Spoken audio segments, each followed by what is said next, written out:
Espiritismo em Marcha. Divulgando a doutrina espírita em nossa região. Bom dia, que a paz de Jesus e o amor infinito de Deus nosso Pai esteja com você, rádio ouvinte, e toda a sua família. O Espiritismo evangélico vem movimentar o serviço divino, que envolve em si não somente a crença consoladora, mas também o conhecimento indiscutível da imortalidade.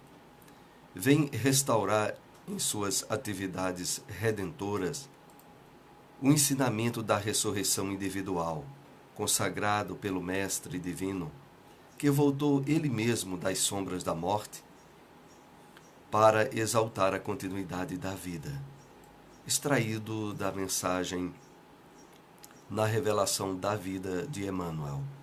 Estamos iniciando o programa Espiritismo em Marcha, trazendo informações e notícias do movimento espírita de nossa região. Ao final do programa, através do telefone da Rádio Liberdade, você é nosso convidado a participar e interagir com o mesmo. Espiritismo em Marcha. Momento de reflexão.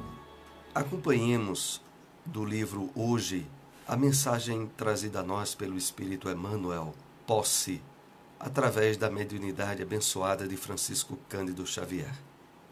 E assim ele nos escreve: compreende-se que a ignorância induza o homem à incredulidade e à violência, porquanto obsessão e loucura podem assaltar a todos aqueles que abdicam do raciocínio e do estudo.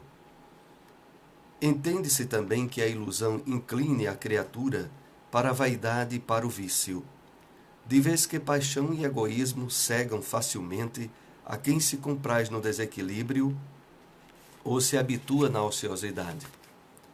Entretanto, como explicar a gana dos que se ajuntam posses e posses, sem qualquer proveito para si mesmo ou para os outros, quando sabem pela aparência pela experiência dos próprios antepassados, que esbarraram com o novo câmbio nas fronteiras da morte? Porque tanta carga, se apenas conseguirão transportar os valores que carregam consigo? Além disso, além dessa megalomania no terreno das posses materiais, temos outras espécies de avarezas. Aqui e ali surpreendemos sovinas de honras e vantagens, ociosos de estima e ganho, que almejariam carregar para além do túmulo títulos e pertences, quando se encontram absolutamente certos de que nada mais levarão para lá da morte, senão a si mesmos. Indiscutivelmente é preciso amar a tarefa que a vida nos atribui para que ela seja executada com segurança. No entanto, é forçoso que a nossa dedicação não se transforme em apego excessivo, como se fôssemos árvores dispostas a devorar os próprios frutos. Por outro lado, é justo que o nosso desprendimento não se faça irresponsável, qual se trabalhássemos longo tempo numa obra-prima de estatuária a fim de entregá-la voluntariamente à injúria dos malfeitores. Saibamos conquistar com equilíbrio e honestidade os bens da vida que o Senhor nos empresta, fazendo-nos prosperar em serviço e progresso, educação e beneficência, na felicidade geral. Possuir, sim, mas não sermos possuídos, porque os possuídos quase sempre estão possessos. Espiritismo em Marcha. Agenda. Nova instituição espírita em nossa cidade surge, a União Espírita Vinha de Luz, que está situada à rua Boa Viagem, número 70, bairro Petrópolis. É a rua da Compesa. As reuniões públicas iniciam-se nesse sábado a partir das 20 horas. Você, internauta, possui páginas ricas de conteúdo espírita. Acesse os sites www.amecaruaru.com.br e www.bezerradimenezescaruaru.com.br. Nelas você encontra vídeos, palestras, relação de instituições espíritas em nosso estado. Navegue em nossas páginas. O Evangelho segundo o Espiritismo. Capítulo 23. Estranha moral. Aquele que houver deixado pelo meu nome sua casa, seus irmãos ou suas irmãs, o seu pai, a sua mãe ou a sua mulher, ou seus filhos ou suas terras, receberá o cêntuplo de tudo e terá por herança a vida eterna. Evangelho de Mateus, capítulo 19, versículo 29. Sem discutir as palavras, devemos aqui procurar o pensamento que era evidentemente este. Os interesses da vida futura prevalecem sobre todos os interesses e todas as considerações humanas, porque esse pensamento está de acordo com a substância da doutrina de Jesus, ao passo que a ideia de uma renunciação à família seria a negação desta doutrina.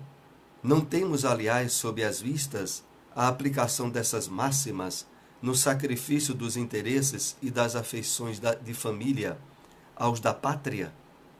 Censura-se, porventura, aquele que deixa seu pai, sua mãe, seus irmãos, sua mulher, seus filhos, para marchar em defesa de seu país? Não se lhe reconhece, ao contrário, grande mérito em arrancar-se as doçuras do lar doméstico, aos liames da amizade, para cumprir um dever? É que então há deveres que se sobrelevam a outros deveres. Não impõe a lei à filha a obrigação de deixar os pais para acompanhar o esposo? Formigam no mundo os casos em que são necessárias as mais penosas separações, nem por isso, entretanto, as afeições se rompem. O afastamento não diminui o respeito nem a solicitude do filho com os pais, nem a ternura deste para com aquele. Vê-se, portanto, que, mesmo tomadas ao pé da letra, excetuado o termo odiar, aquelas palavras não seriam uma negação do mandamento que prescreve ao homem honrar seu pai e sua mãe, nem do afeto paternal, com mais forte razão, não seriam, se tomadas no segundo o Espírito, tinham elas por fim mostrar, mediante uma hipérbole, quão imperioso é para a criatura o dever de ocupar-se com a vida futura. Aliás, pouco chocantes haviam de ser para um povo e numa época em que, como consequência dos costumes, os laços de família eram menos fortes do que no seio de uma civilização moral mais avançada. Esses laços mais fracos, nos povos primitivos, fortalecem com o desenvolvimento da sensibilidade e do senso moral. A própria separação é necessária ao progresso. Assim, as famílias como as raças se abastardam desde que se não entrecruzem e não enxertem umas às outras. É essa uma lei da natureza, tanto no interesse do progresso moral, quanto no do progresso físico, aqui as coisas são consideradas apenas do ponto de vista terreno. O Espiritismo nos faz ver de mais alto, mostrando serem os espíritos e não os corpos os verdadeiros laços de afeição, que aqueles laços não se quebram pela separação, nem mesmo pela morte do corpo, que se robustecem na vida espiritual, pela separação do espírito, verdade consoladora, da qual grande força aurem as criaturas para suportarem as vicissitudes da vida. Onde encontrar uma instituição espírita? Fraternidade Espírita Leão Denis, Rua Severino Vieira de Melo, número 170, por trás do Colégio Sagrado Coração, bairro São Francisco. Reuniões públicas quintas às 7h30 e domingos às 16h. SEEC, Sociedade de Estudos Espíritas de Caruaru, situada à Rua Gonçalo Nunes, 440, bairro Cidade Jardim. Reuniões públicas, terças, quartas e sextas, às 7h30 da noite. Espiritismo em Marcha, o livro dos Espíritos. Separamos aqui a questão de número 626. As leis divinas e naturais não foram reveladas ao homem, senão por Jesus? Antes dele, não tinham conhecimento, senão por intuição? Não dissemos que elas são escritas por toda parte? Resposta dos Espíritos.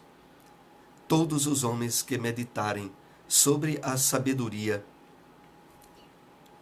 puderam compreendê-las e as ensinaram desde os séculos mais remotos. Pelos seus ensinamentos, mesmo incompletos, eles prepararam o terreno para receber a semente. As leis divinas estando escritas no livro da natureza, o homem pode conhecê-las quando quis procurá-las.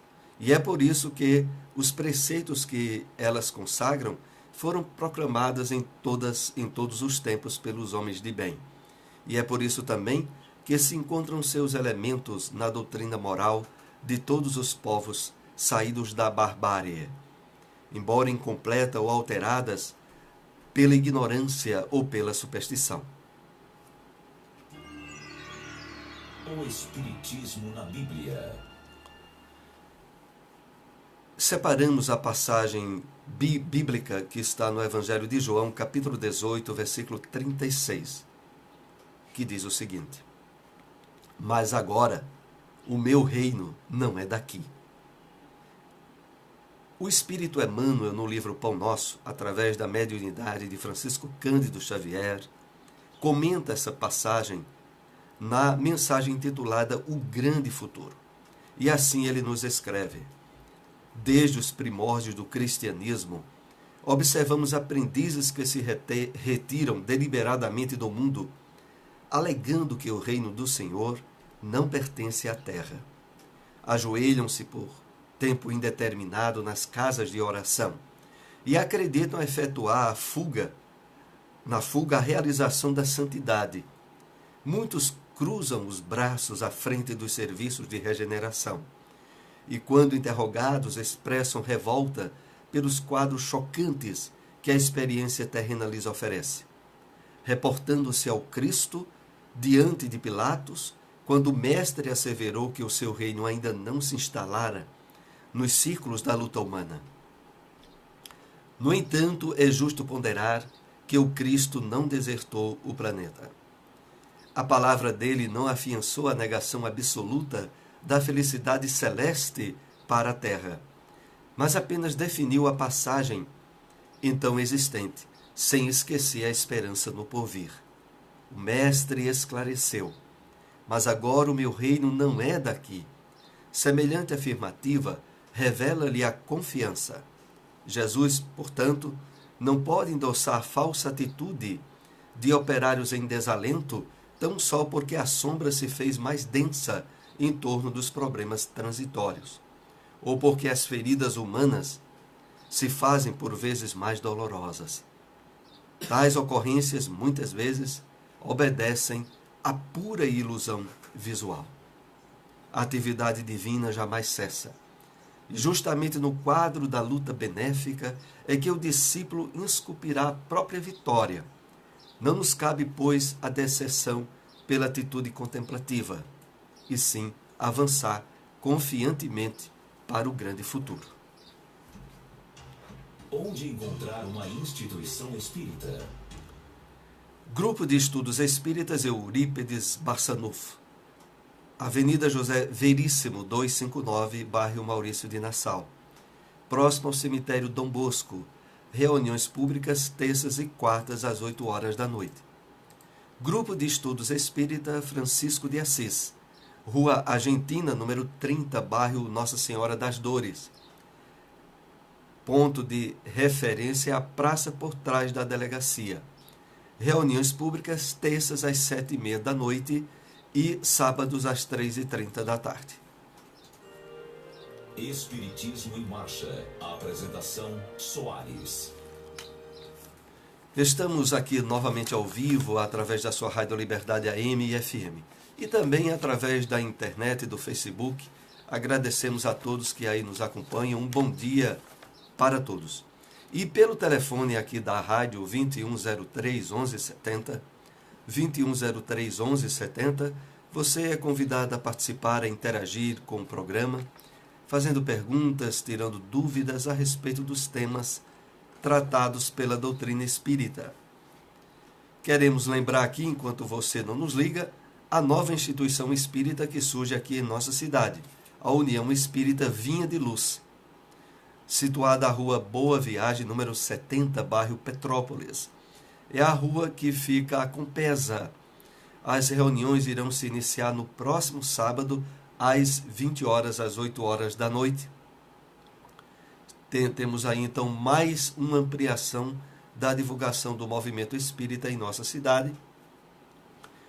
Parabenizamos aí aqueles que estão à frente de todo o trabalho, que êxitos e sucessos espirituais alcancem a todos. Então, União Espírita Vinha de Luz é a nova instituição aqui em nossa cidade. Estivemos recentemente no Centro Espírita Maria Dolores, que também foi outra instituição que surgiu há pouco tempo aqui em nossa cidade, muitos até também não sabem, fica ali por trás da Rodobens, na BR, na Nova Caruaru. E há pouco também citamos o endereço e as reuniões do Centro Espírita Francisco de Assis, que foi outra instituição espírita que surgiu recentemente em nossa cidade. Estamos agora totalizando 15 instituições espíritas. Então lembramos aí outra vez o telefone da Rádio Liberdade, é o 2103 1170, 2103 1170, você é convidado a participar, a interagir. E enquanto ninguém não nos liga, nós temos aqui perguntas preparadas aqui com os temas que abordamos na manhã de hoje. E a pergunta que logo vem aqui à tona é aquela relativa ao Evangelho segundo o Espiritismo, do capítulo 23, que se intitula Estranha Moral. E por que foi colocado esse título nesse capítulo do Evangelho segundo o Espiritismo? Justamente, o codificador da obra Allan Kardec extraiu das passagens do Evangelho todas aquelas passagens que diz respeito à conduta, ao comportamento moral da criatura humana e endossou todas elas no livro Evangelho segundo o Espiritismo. Em especial, aquelas passagens que aparentemente seriam contraditórias ou chamaria muito a atenção, dentre todas que o Cristo nos presenteou, foi condensada nesse capítulo Estranha Moral. Então, esse capítulo vai tratar justamente daquelas passagens cujo entendimento é mais difícil. Por isso mesmo o nome Estranha. E a que nós abordamos hoje era justamente aquela que enfocava essa citação de Mateus capítulo 19, versículo 29. Aquele que houver deixado pelo meu nome sua casa, seus irmãos, suas irmãs, seu pai, sua mãe, sua mulher, seus filhos, suas terras, receberá o cêntuplo de tudo isso e terá por herança a vida eterna. Percebemos no texto que foi lido aqui nesta manhã que de maneira nenhuma Jesus esteve colocando nesse ensinamento o desprezo ou a honra pelos pais ou pelos familiares. Muito pelo contrário, como em inúmeras outras passagens bíblicas ele exaltou. Na verdade, a essência do ensinamento do Cristo é a de que os deveres para com a vida espiritual, para com a nossa alma, têm que sobrepor-se a todas as circunstâncias da vida humana.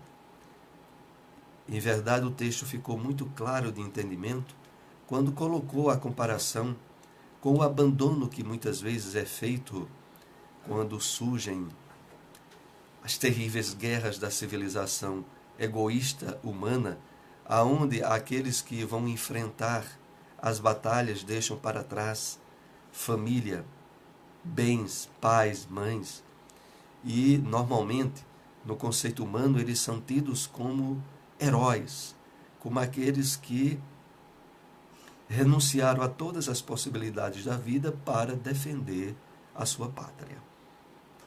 Então é aí que nós entendemos, no contexto do Evangelho segundo o Espiritismo, por que Jesus colocou esse ensinamento, que é um daqueles que fazem parte desse capítulo 23, Estranha Moral. Esse livro, o Evangelho segundo o Espiritismo, é uma das obras mais conhecidas no movimento espírita. E também aquela que é muito fácil de você encontrar em qualquer livraria, mesmo em livrarias que não estejam em instituições espíritas, elas são colocadas à venda. E o seu preço varia muito de acordo com as editoras, de acordo com o papel. Varia o preço entre R$ 5,00 a R$ 25, R$ 30. Mas, independente do preço ou da edição que você venha a escolher, nesse livro, o Evangelho segundo o Espiritismo, você encontrará o mais rico manancial de compreensão dos ensinamentos de Jesus, extraídos dos 4 evangelhos da Bíblia, Evangelho de Mateus, Lucas, Marcos e João, e condensados num único livro, que é o Evangelho segundo o Espiritismo. Bom, estamos com o ouvinte na linha. Bom dia. Bom dia. Pois não? Eu faço uma pergunta, senhora. Uma amiga minha contou uma história a mim que vinha da escola um dia desse, numa pista. Aí não vinha ninguém na pista, só eu só. Aí eu acompanhou um homem, pegou a conversar com ela, e pensou em questão de tempo, perguntando se ela estava satisfeita com a vitória, já tinha aprendido. Aí ele saiu conversando. Quando foi chegando perto da casa dela, onde estaria com ela, sumiu. Aí ela virou mesmo nela, ficou meio adentrada, aí contou em casa, e quando saiu que ela estava louca, ele foi não. Foi a vista que aconteceu. Agora, eu quero dizer essa visão. Será que foi negócio no capeta ou foi outro mistério qualquer? Então era isso. Tá bem, eu agradeço muito aí a participação, acompanhe aí pelo rádio a nossa resposta. Então o nosso irmão nos indaga sobre essa situação que uma amiga dela passou, onde ela tinha absoluta certeza de estar andando sozinha no caminho, numa pista, e de repente passou ali a acompanhar um homem que lhe fez indagações sobre como ela estaria. E depois de algum tempo, subitamente, a percepção desse homem desapareceu. E quando ela contou em casa o que tinha havido, supuseram que ela não estava bem da cabeça. E o nosso ouvinte nos indaga se isso de fato poderia ter acontecido em termos espirituais, e se era uma presença ruim ou também poderia ser uma presença espiritual boa, benevolente. A doutrina espírita nos esclarece que sempre devemos procurar usar a inteligência, o raciocínio, a lógica, para tudo aquilo que nos envolve no mundo físico. Então, primeiramente, para tudo que nos acontece, estando nós encarnados, devemos procurar causas e explicações físicas. Ao não encontrar explicação nenhuma para um acontecimento, um fenômeno, que as causas de origem material estejam afastadas, aí devemos procurar as causas de ordem espiritual. Porque o mundo espiritual e o mundo físico se entrelaçam constantemente. Um influencia o outro. Então, no caso que o nosso irmão aqui nos traz, dessa situação, nós temos aqui 2 explicações muito importantes. A primeira, o tipo de conversação estabelecida vai dar uma ideia de que espírito se tratava. Se esse diálogo estabeleceu buscas de uso da reflexão, do exame pelo pensamento, do que era e de como estava a vida dela e os objetivos mais importantes que ela estava objetivando, isso aí em parte, daria indícios de ser um espírito do bem. Talvez até um espírito familiar, desencarnado, ou algum outro espírito que procurava, através das perguntas, despertar a reflexão e a meditação dela. Se fosse uma conversação de ordem pejorativa, aonde alguma entidade espiritual procurasse chamar a atenção dela para vícios, para desequilíbrios morais, aí teríamos ideia de ser a insinuação de um espírito desequilibrado ou perverso. Então, isso é o fundamental. Então é preciso saber de que é totalmente possível isso acontecer? É. Há relatos bíblicos sobre isso, muitos relatos. Vamos aqui apenas citar um deles. E outra vez queremos aí agradecer muito aos nossos amigos que nos acompanham aí pelo Facebook. Nós estamos ao vivo também pelas redes sociais. E é possível também deixar perguntas pelo Facebook. Mas nós só teremos condições de responder através do Facebook após o programa. Então há uma passagem bíblica que é aquela escrita no livro, por exemplo, no livro Tobias, que é um dos livros apócrifos. Livros apócrifos são aqueles que estão na Bíblia da Igreja Católica, mas não estão na Bíblia dos nossos irmãos evangélicos. Então, há 7 livros que fazem parte, 5 livros que fazem parte como livros apócrifos, e um deles é o livro de Tobias, que narra a passagem onde um anjo do Senhor se transfigurou como sendo um ser humano comum e acompanha Tobias ao longo de uma viagem difícil que ele teria a um país longe, onde ele ia receber, através da cobrança, uma dívida para o seu pai que estava adoentado. Esse anjo orienta, conversa com Tobias, ajuda ele na solução de diversos problemas que a viagem vai trazer, e no final dessa viagem, quando esse jovem volta para a casa dos pais e vai agradecer a esse caminhante, esse viajante que o ajudou, aí tem conhecimento que na verdade era um anjo do Senhor, não era uma presença humana. Então há inúmeras circunstâncias de intervenção dos espíritos narrada nos textos bíblicos. Citamos apenas essa. Bom, nós estamos chegando aí aos momentos finais de nosso programa. Agradecemos a todos a participação e estejam conosco aí no próximo domingo, 7h30, com Espiritismo em Marcha. Muita paz, que Jesus nos ampare hoje e sempre. Até o próximo domingo. Espiritismo.